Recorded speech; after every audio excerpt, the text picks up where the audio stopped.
Mengapa? Kerana kita bagi ruang kepada SPRM, LHDN, AMLA, Jabatan Siasatan Jenayah PDRM untuk bertindak untuk menghapuskan. Dan dia memerlukan tekad politik dan kerjasama rakyat. Ya. Sebab itu saya minta supaya pemahaman ini diperluaskan. Kita dari segi dasar tidak campur. Ya.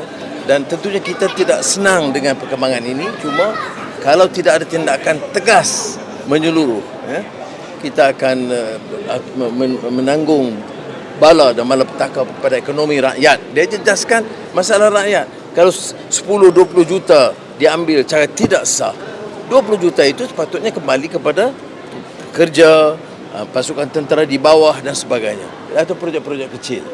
Jadi perkara ini tentunya kita ambil perhatian. Saya akan tunggu laporan apakah ada beberapa lompongan, kelemahan dalam sistem perolehan yang ada. Ya.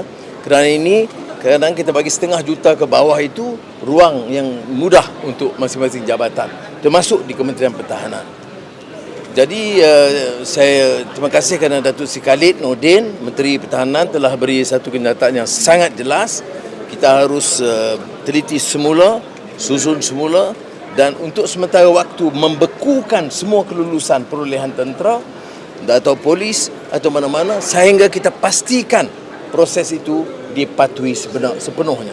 Ya, walaupun tindakan diambil, ya, kerana ada suara-suara kadang-kadang pandang ringan soal rasuah.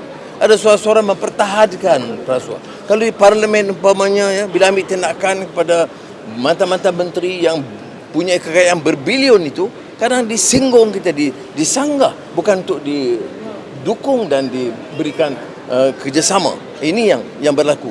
Jadi budaya buruk, budaya merosakkan itu harus diperbaiki, insya-Allah. Itu yang pertama. Yang kedua, KSN, Ketua Surusan Negara semalam menyatakan beberapa kementerian belum memenuhi, ya, harapan kita untuk melaksanakan projek. Walaupun ketimbang tahun-tahun yang sebelumnya, prestasi itu baik. Saya harus akui. Kerana seperti mana isu rasuah, dia melibatkan segelintir kecil. Saya mahu rakan-rakan saya di pasukan keselamatan, tentera dan polis merasakan mereka itu keseluruhannya itu sangat berwibawa, sangat cekap, banyak pengorbanan, dan jangan ada pandangan serong terhadap kementerian atau pasukan. Kita ambil tindakan kepada pegawai-pegawai tertentu yang terlibat. Sama dengan kementerian. Bila ada gesaan supaya prestasi diperbaiki, ini tidak menunjukkan bahawa keseluruhannya, ya, harus ada beberapa tindakan yang harus disegerakan, terutama projek-projek kecil rakyat. Momen saya di sini, sewang-sewang maju bincang dengan ahli parlimen itu dan juga pimpinan masyarakat, apa yang diperlukan segera, ya.